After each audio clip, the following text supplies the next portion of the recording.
In the quiet town of Ossett, nestled deep in the heart of West Yorkshire, England, a shadow loomed over the Taylor household. It was the year 1974, a time when the world still clung to the threads of superstition and fear, where the unseen was felt more than seen, and the unspeakable was often whispered behind closed doors. This is the story of Michael Taylor, a man whose life would unravel into a nightmare so horrific that it would leave an entire community in shock and fear. Michael Taylor was an ordinary man by all appearances, a loving husband to his wife Christine, and a devoted father to their 5 children. But as it often is with the darkest tales, what lay beneath the surface was far from ordinary. Michael was a man haunted, plagued by a darkness that he could neither understand nor control. It started subtly, almost imperceptibly, with bouts of anger that seemed out of character, a fleeting shadow in his eyes, a momentary lapse of kindness, but nothing that would alarm those closest to him. It was at the local church that the first cracks began to show. Michael and Christine attended the Fellowship Christian Church, led by the charismatic and enigmatic Marie Robinson.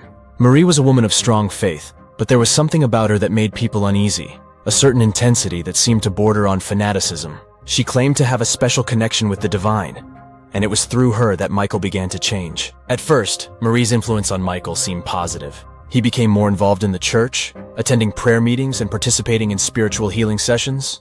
But soon the church meetings took a darker turn. Marie insisted that Michael was under the influence of a demonic force, a malevolent entity that sought to destroy his soul. She convinced him that he needed an exorcism, a ritual to rid him of the evil that had taken hold. As the narrator, I can only describe the fear that gripped Michael as the days went by. His once gentle demeanor was replaced by an overwhelming sense of dread and paranoia. He began to hear voices, whispers in the night that would taunt him, telling him of the horrors that awaited. The line between reality and nightmare blurred, and Michael found himself spiraling into madness. It was on a cold, damp evening in October when the exorcism was finally performed. The night air was thick with tension as the small group of church members gathered in the Taylors' living room. The flickering candles cast eerie shadows on the walls, and the smell of incense hung heavy in the air. Marie stood at the center, her eyes alight with fervor as she began the ritual. Michael knelt before her, trembling, his eyes wide with terror. The exorcism was nothing like the movies. There were no dramatic levitations or spinning heads. Instead, there was a raw, visceral horror, a sense that something ancient and evil was being torn from the very fabric of Michael's being. His screams echoed through the house, a sound so primal and filled with agony that it chilled the blood of everyone present. And then, just as suddenly as it had begun, it was over. Michael collapsed to the floor, silent, his body racked with exhaustion. But the nightmare was far from over. As the group left the Taylor home that night, they were unaware of the true horror that had been unleashed. Michael's eyes, now vacant and hollow, followed them as they departed, a shadow of a smile creeping across his lips. And in the silence of the night, a new presence took hold, one far more terrifying than the one they had tried to banish. For in attempting to free Michael from his demons, they had only succeeded in awakening something far worse. As the days passed following the exorcism, a palpable tension hung over the Taylor household. The ritual had left its mark, not just on Michael, but on everyone who had been present. The church members who had witnessed the exorcism spoke little of it, their memories clouded by the unsettling feeling that something had gone terribly wrong. And yet, life continued in Ossett, with the townspeople blissfully unaware of the growing darkness within Michael Taylor. But within the walls of the Taylor home, the atmosphere was suffocating. Christine noticed it first. Michael's distant stares, the way his hands would tremble uncontrollably, the strange murmurs he would utter under his breath when he thought no one was listening. His behavior had shifted from mere paranoia to something more sinister, something that sent shivers down her spine. Michael, once a loving and devoted husband, began to withdraw from his family. He would spend hours alone in their small, dimly lit living room, his eyes fixed on the flickering flames of the fireplace as if searching for something within the dancing shadows. Christine would often find him in the dead of night, pacing the floors, muttering to himself in a voice that was not quite his own. And then came the dreams, visions so vivid and horrifying that they blurred the line between sleep and wakefulness. Michael would wake in the middle of the night, drenched in sweat, his heart pounding as if it were trying to escape his chest. The images that haunted him were too terrible to describe. Grotesque figures, twisted and malformed, whispering secrets of the damned into his ear. They told him things, terrible things, that no man should ever know. Christine grew increasingly desperate. She reached out to Marie Robinson, hoping that the church leader could offer some solace or explanation for what was happening to her husband. But Marie was distant, her once fervent belief in her connection to the divine now overshadowed by fear. She spoke of the exorcism with hesitation, her voice trembling as she recounted the events of that night. It was clear that whatever had been banished, or awakened, was beyond her control.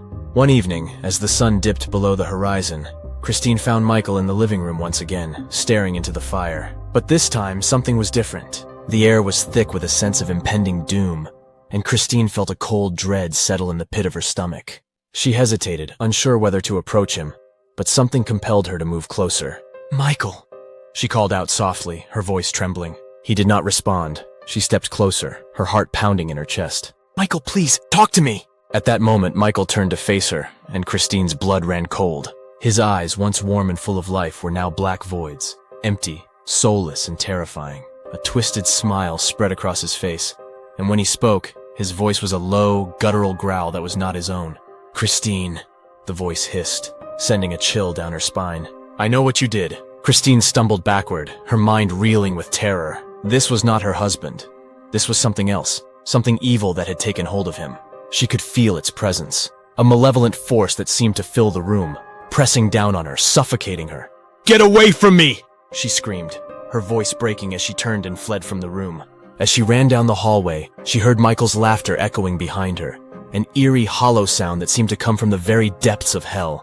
She slammed the door to the bedroom behind her, her hands shaking as she locked it, trying to block out the horror that had taken over her husband. But the nightmare was far from over. That night, as Christine lay in bed, clutching the covers tightly around her, she could hear Michael's footsteps outside the door, slow and deliberate, as if he were stalking her. The sound of his voice, now nothing more than a whisper, seeped through the cracks in the door.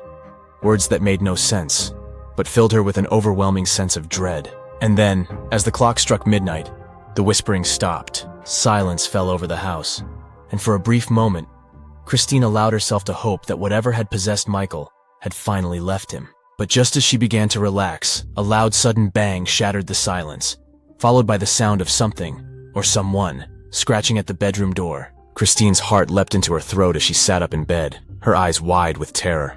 "Christine!" Michael's voice called out, now a low, guttural growl. "Let me in," Christine screamed, covering her ears in a desperate attempt to block out the sound, but it was no use.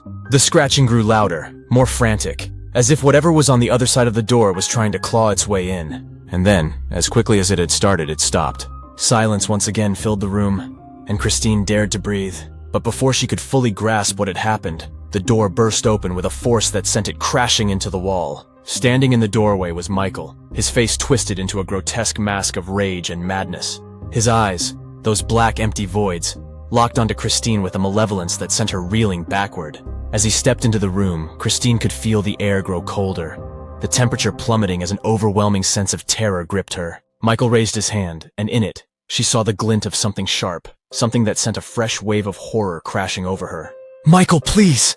she cried, her voice breaking as she backed away, her eyes fixed on the blade in his hand. But there was no reasoning with the thing that had taken over her husband. With a chilling scream, Michael lunged at Christine, the blade flashing in the dim light of the room. Christine's world exploded into a blur of pain and terror as she fought desperately to defend herself. And then, just as suddenly as it had begun, it was over. Michael stood over her, the blade dripping with blood, his breath coming in ragged gasps. For a moment, it seemed as though the darkness had finally released him, as though the man he once was had resurfaced. But then, with a sickening realization, Christine saw the truth. The thing inside Michael was not done. It was just beginning. The night after the attack, Christine Taylor was found by a neighbor, lying in a pool of her own blood. She was barely alive, clinging to consciousness with the last vestiges of her strength. When the paramedics arrived, they were horrified by the extent of her injuries, slashes across her arms, chest, and face. It was a miracle she had survived at all. As Christine was rushed to the hospital, Michael Taylor was nowhere to be found. The police launched a search, but as the hours passed, their hope of finding him alive dwindled. The only clues they had were the bloody handprints smeared across the walls of the Taylor home, leading out the back door and into the woods that bordered their property. The local authorities, unprepared for such a gruesome scene, called in a team of specialists. Among them was Father Peter Callahan, a priest known for his work in exorcisms. He had heard of Michael Taylor's case from Marie Robinson, who had reached out to him in desperation after the exorcism. Father Callahan had warned her of the dangers, but it seemed his advice had come too late. As Father Callahan entered the Taylor home, a deep unease settled over him. The air was thick with a sense of malevolence, as if the very walls were tainted by the darkness that had taken hold of Michael. The priest crossed himself, silently praying for strength as he began to investigate the house. It didn't take long for Father Callahan to realize that this was no ordinary possession. There was something deeply wrong here, something that went beyond the typical cases of demonic influence he had encountered in the past. The signs were subtle but unmistakable. The way the shadows in the corners of the room seemed to shift and move, the sudden drops in temperature, and the eerie whispers that seemed to come from nowhere. And then there were the dreams. Father Callahan had barely slept since arriving in Ossett. Each night, he was plagued by the same horrific visions that had tormented Michael Taylor. Grotesque figures, twisted and malformed, whispering secrets of the damned into his ear. He knew these dreams were not his own, but the remnants of the evil that had latched onto Michael, now reaching out to anyone who dared to enter its domain. As the search for Michael continued, reports began to surface of strange occurrences in the town. Animals were found mutilated in the streets, their bodies twisted in unnatural ways. Children spoke of seeing a man with hollow eyes watching them from the edge of the woods, his presence sending shivers down their spines. And then there were the voices, faint whispers that seemed to echo through the air, telling those who heard them to do terrible things. The townspeople grew fearful, locking their doors at night and avoiding the Taylor home as if it were cursed. Rumors spread like wildfire, each more terrifying than the last. Some said that Michael had become possessed by the devil himself, while others believed he had been taken by something even worse, a force older than time, born from the darkest depths of the earth. But the truth was far more horrifying. It was in the early hours of the morning, just as dawn was breaking, that Michael Taylor was finally found. He was discovered by a group of searchers in the woods, crouched beside a small stream, his hands and face covered in blood. The man they found was no longer the Michael Taylor they had once known. His clothes were torn and dirty, his eyes wild and unfocused. He muttered to himself, his voice a low, incoherent whisper. Father Callahan was among those who found him. As he approached, he felt a wave of nausea wash over him, a visceral reaction to the presence of something unholy. He could see it in Michael's eyes, in the way he moved with a jerky, unnatural gait. This was not possession as he had known it. This was something else. Something far worse. "Michael!" Father Callahan called out, his voice steady despite the fear gnawing at his insides. "Do you know where you are?" Michael's head snapped up, and for a brief moment, his eyes locked onto the priest's. There was a flicker of recognition, a fleeting glimpse of the man he had once been. But then just as quickly it was gone, replaced by that hollow, empty stare. "They told me," Michael whispered, his voice barely audible. "They told me what I must do." Father Callahan's heart pounded in his chest as he stepped closer. "Who told you, Michael? What did they say?" Michael's lips curled into a twisted smile and he began to laugh, a high-pitched, maniacal sound that echoed through the trees. "The voices, they told me everything. They showed me the truth." Before Father Callahan could react, Michael lunged at him, his hands reaching out as if to strangle the life from the priest. The searchers moved quickly, pulling Michael away and restraining him, but not before he had left deep scratches across the priest's face. As they dragged Michael back to town, he continued to laugh, his voice growing more unhinged with each passing moment. Father Callahan watched, his mind racing with fear and dread. This was no ordinary case of possession. Whatever had taken hold of Michael was beyond anything he had ever encountered. Something ancient, something evil, and it wasn't done with him yet. Michael Taylor's return to Ossett was met with a mixture of relief and dread. The man who was once a pillar of the community was now a broken shell, his mind shattered by the unimaginable horrors he had witnessed and the malevolent force that had taken hold of him. The town held its breath, waiting for the inevitable storm that they sensed was on the horizon. Father Peter Callahan, scarred both physically and mentally from his encounter with Michael, knew that time was running out. The entity within Michael was growing stronger, feeding on his fear and the chaos it had unleashed. The priest had dealt with demons before, but this was something far darker, something that defied all logic and understanding. Michael was placed under strict watch, confined to a cell within the local police station. But even there, surrounded by stone walls and iron bars, the evil within him could not be contained. The officers tasked with guarding him reported strange occurrences, objects moving on their own, shadows that flickered in the corners of their vision, and a chilling cold that permeated the air whenever they were near his cell. The night before the final exorcism, Father Callahan spent hours in prayer, seeking guidance from a higher power. The weight of what was to come pressed down on him, a heavy burden that he was unsure he could bear. He knew that if this exorcism failed, there would be no saving Michael, nor the town that had already suffered so much. As midnight approached, the police station became eerily silent. The officers patrolling the halls spoke in hushed tones, their nerves frayed by the oppressive atmosphere. Father Callahan, accompanied by a small group of church members, arrived with a grim determination. They carried with them the tools of their trade: holy water, crucifixes, and ancient texts that held the sacred rites of exorcism. They found Michael huddled in the corner of his cell, his body contorted in an unnatural position. His eyes, once filled with the wild terror of madness, were now vacant and devoid of any human emotion. As they entered, a low growl emanated from deep within his throat, a sound that sent shivers down their spines. "Michael!" Father Callahan called out, his voice steady despite the fear gnawing at him. "We are here to help you, to free you from the evil that has taken hold of you." Michael's head snapped up and the group recoiled at the sight of his twisted expression. His lips curled into a grotesque smile, and when he spoke, it was not with his voice, but with a chorus of voices, each one more distorted and inhuman than the last. "You are too late, priest," the voices hissed, filling the room with an otherworldly chill. "He is ours now." Father Callahan raised his crucifix, holding it out toward Michael as he began the exorcism. The words of the ritual, ancient and powerful, echoed through the cell, filling the air with a palpable energy.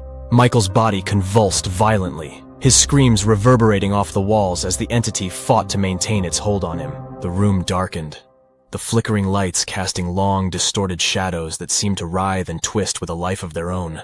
The temperature plummeted, and the group could see their breath in the air as they continued to pray, their voices growing louder and more desperate with each passing moment. As the exorcism reached its crescendo, Michael let out a blood-curdling scream, a sound so filled with pain and despair that it seemed to come from the depths of hell itself. The lights in the room exploded in a shower of sparks, plunging them into darkness. For a moment, there was only silence, broken only by the ragged breathing of those present. And then, from the shadows, came a sound that chilled them to the bone. A slow, deliberate laugh that seemed to echo from every corner of the room. Father Callahan's heart pounded in his chest as he strained to see through the darkness. "Michael!" he called out, his voice trembling. There was no response. The priest reached for his flashlight, fumbling with it in the darkness before finally managing to turn it on. The beam of light cut through the gloom, revealing the most horrifying sight any of them had ever seen. Michael stood in the center of the cell, his body twisted in a way that seemed impossible for a human being. His face, once recognizable, was now a mask of pure evil, his eyes glowing with an unnatural light, his mouth twisted into a grin that was far too wide, revealing rows of jagged, sharp teeth. But it was not just Michael who stood before them. There was something else, something far more terrifying. A shadowy figure loomed behind him, its form indistinct and ever-changing, as if it were made of pure darkness. It radiated an aura of malevolence so intense that it seemed to suck the very warmth from the air. The group recoiled in terror, their prayers faltering as the entity reached out, its shadowy tendrils wrapping around Michael like a shroud. The priest could feel its power, a force so ancient and evil that it threatened to overwhelm him. He had never encountered anything like it before. This was no mere demon, but something far older, something that had existed long before humanity. With a surge of strength, Father Callahan resumed the exorcism, his voice rising above the cacophony of screams and laughter that filled the room. He called upon every ounce of faith he had, pouring it into the words of the ritual, hoping against hope that it would be enough. But deep down he knew the truth. As the exorcism continued, Michael's body convulsed once more, his screams growing louder and more agonized. The entity behind him seemed to grow stronger, feeding off his pain, its form solidifying into something more tangible, more terrifying. And then, with a final ear-piercing scream, Michael collapsed to the floor, his body lifeless and still. The room fell silent, the oppressive atmosphere lifting as the group stared in stunned horror at the scene before them. Father Callahan, his heart heavy with grief and fear, slowly approached Michael's body, kneeling beside him. But as he reached out to check for a pulse, he felt something cold and wet. He recoiled, lifting his hand to see it covered in blood. And then from the shadows came a voice, a whisper so faint that it was barely audible but filled with malice. "It is done." Father Callahan looked up, his eyes widening in horror as he realized the truth. The entity had not been banished. It had simply moved on, leaving Michael's broken body behind as a warning of what was to come. For this was only the beginning. The aftermath of that fateful night left Ossett in a state of shock and disbelief. The news of Michael Taylor's possession and subsequent death spread like wildfire, igniting fear and paranoia in the hearts of the townspeople. They whispered of curses, of ancient evils that should have been left undisturbed, and of the terrible price paid by those who dared to confront the darkness. But what the people of Ossett didn't know was that the true horror had only just begun. Father Peter Callahan, scarred both physically and mentally by the events he had witnessed, struggled to make sense of it all. The exorcism had failed. He had failed. And now the evil that had taken Michael was loose, free to wreak havoc on the world. He could feel its presence, a cold, malevolent force that seemed to watch him from the shadows, waiting for the right moment to strike. The priest knew he could not leave Ossett, not while the entity still lingered. He was the only one who understood the true nature of the threat, the only one who might be able to stop it before it was too late. But he was also painfully aware that he was running out of time. The days following Michael's death were filled with strange and terrifying occurrences. People reported seeing shadowy figures lurking in the corners of their homes, hearing whispers in the dead of night that spoke of unspeakable horrors. Animals were found mutilated, their bodies twisted in ways that defied explanation. And then there were the disappearances. Men, women, and children vanishing without a trace, their fates unknown. The police were baffled, unable to find any evidence or leads. The town grew increasingly desperate, their fear turning to anger as they demanded answers. But there were none to be found, only the cold, empty feeling of dread that permeated the air. Father Callahan knew that the entity was responsible, that it was feeding off the fear and chaos it had created. But what terrified him most was the realization that it was growing stronger with each passing day. He could feel it in the very fabric of the town, a darkness that was slowly consuming everything in its path. It was on the night of the winter solstice that the true horror was revealed. Father Callahan had been plagued by nightmares in the days leading up to that night. Visions of Michael, twisted and broken, calling out to him from the depths of hell. The priest knew these were not mere dreams, but warnings, glimpses of the terror that awaited him. And so, on the coldest, darkest night of the year, Father Callahan found himself standing outside the Taylor home once more. The house, now abandoned and condemned, loomed before him like a tombstone, a monument to the horrors that had unfolded within its walls. The windows were boarded up, the yard overgrown and neglected. But the priest could feel the entity's presence, as if it were calling to him, beckoning him inside. With a deep breath, Father Callahan pushed open the door and stepped inside. The air was thick with the scent of decay, and the darkness seemed to press in on him from all sides. He could hear the faint echo of Michael's laughter, the sound of it sending chills down his spine. As he made his way through the house, Father Callahan could feel the entity's power growing stronger. The walls seemed to close in around him, the floorboards creaking under his weight as if they were alive. Shadows danced in the corners of his vision, and the temperature dropped with each step he took. When he reached the living room, the site of the original exorcism, Father Callahan paused. The room was just as he remembered it, though now it was filled with an oppressive darkness that seemed to swallow the light from his flashlight. He could see the remnants of the ritual, the holy water, the crucifixes, the texts, all scattered across the floor, as if they had been violently discarded. And then he saw it. In the center of the room where Michael had fallen was a figure. It was hunched over, its back to the priest, its body shrouded in shadows. Father Callahan's breath caught in his throat as he realized what or who it was. "Michael," he whispered, his voice barely audible. The figure slowly turned, and the priest's heart nearly stopped. It was Michael, or at least what was left of him. His face was a twisted mask of agony, his eyes hollow and black, his skin stretched tight over his bones. But it was his smile that sent a wave of terror crashing over Father Callahan. A smile that was far too wide, filled with jagged, sharp teeth that gleamed in the darkness. "You should not have come here, priest." Michael's voice, now a grotesque chorus of whispers, echoed through the room. "There is nothing left for you to save." Father Callahan's hand tightened around his crucifix as he took a step forward. "I won't let you win," he said, his voice shaking. "I will banish you back to the hell from which you came." Michael, or the thing that had taken him, laughed, a sound that made the walls tremble. "Hell?" it whispered. "You think I come from hell?" "No, priest. I'm something far older, far more powerful."